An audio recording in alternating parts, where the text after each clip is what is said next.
This morning I'm going to get real and I'm going to get vulnerable, and I'm going to talk about why my practice is the way it is and why I do what I do. The reason I do trauma is because I've been through so much trauma. And the reason I do 24/7 texting, email journaling, crisis calls is because when I was going through therapy, I didn't feel the same support that I needed. I didn't feel like the counselor understood what was going on in my home, what was going on in my situation, and what was really the problem, to be honest. And so when I started therapy, I started working for a psychologist right out of graduate school. And I just was not happy with only being able to talk to the person once a week, and they could call the hotline number and possibly get me or possibly get someone else. But I felt like that was lacking. Something was lacking. So because of what I went through when I was younger, I started life coaching, even though I'm a licensed counselor. I started my trauma when I was 6, okay? I had repressed memories after the abandonment at age 9. And from there, I don't have any memories from 9 or below at that time. At 10, I started an eating disorder. At 12, I started experimenting with alcohol. In my teens, I was suicidal. I was depressed. I used relationship as a way to get control and power. I started probably crossing over into alcoholism when I was in my early 20s and got into AA, but every time I would get 2 years under my belt, I would relapse. And I could never figure out why. I would start having panic attacks and flashbacks, and I just didn't understand what it was all about. So at 25, I thought I should get married because that's what you're supposed to do. And unfortunately, my psychologist set me up with my husband, which was an ethical violation, but I didn't know at the time.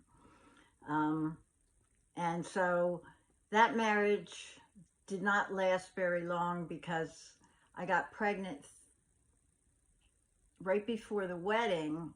And when we went for the final ultrasound 3 days before the wedding to make sure I could fly for the honeymoon, we found out the baby was dead.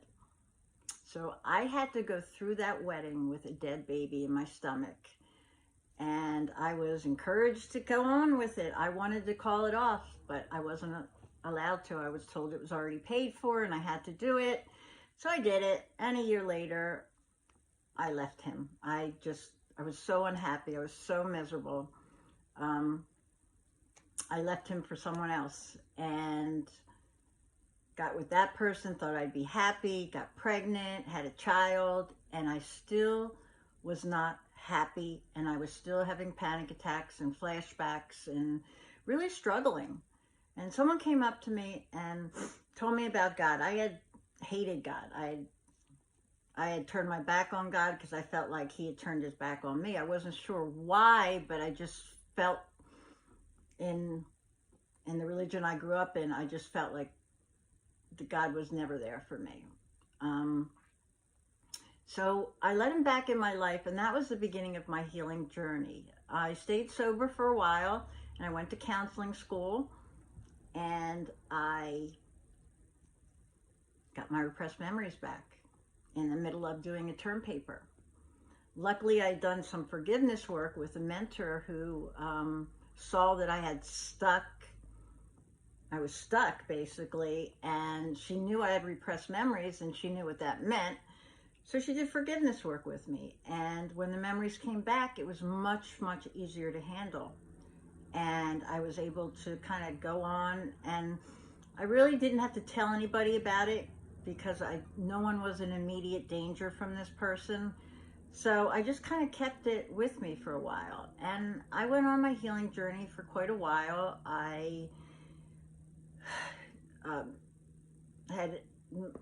My son's father had left me, and I spent some time single, about 6 years, and then I finally met someone and got married and thought everything was going to be okay.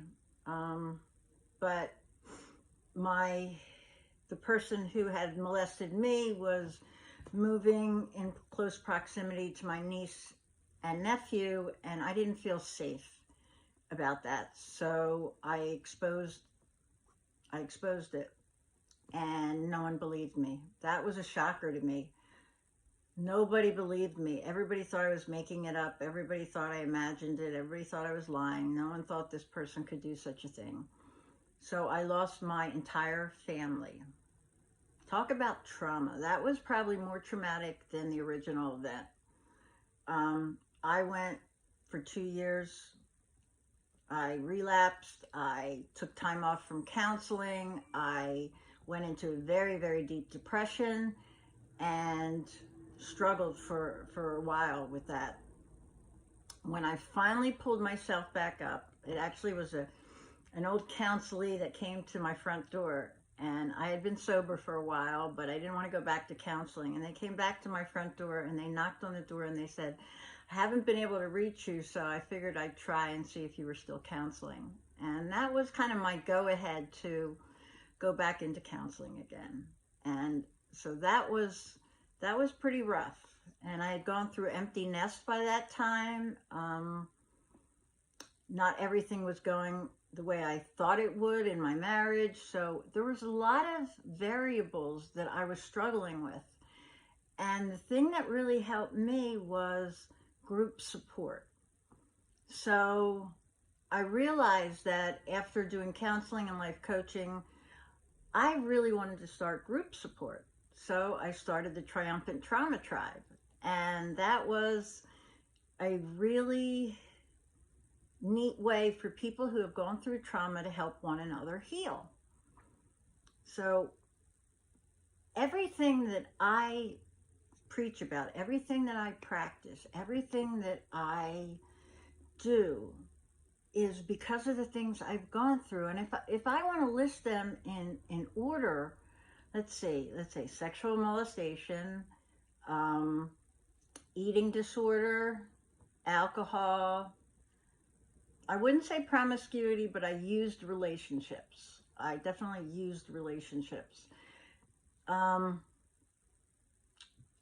Date rape, divorce.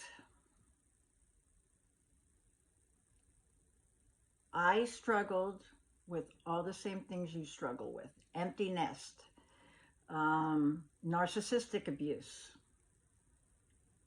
You name it, I pretty much struggled with it. And so this is why I do what I do. This is why I am who I am. This is why I practice the way I practice. This is why I have groups that are free, by the way, group support that's free, because people need 24/7 support when they're going through trauma, especially certain types of trauma. So if this is something that has tugged at your heartstrings, if this is something that you can relate to, if your story is anything like mine, or even this much like mine, you belong. You belong, and you have support if you need it. So I want to offer that to you. I do free half-hour consultations because I believe everybody should have a chance to see if the counselor works for them or they work with the counselor well. And I just think it's something that people should be allowed to do with their counselors. So with that being said, that's my story. I'm sticking to it. And that's why I do what I do and how I do it. And so if you are interested in a free half-hour consultation, or you're interested in free group therapy, please contact me, Linda Vitti at Linda Vitti's Life Coaching and Counseling. You can find me on Facebook, Instagram, TikTok. Message me on Messenger. I will respond, and we'll see you next time. Thanks for listening, guys.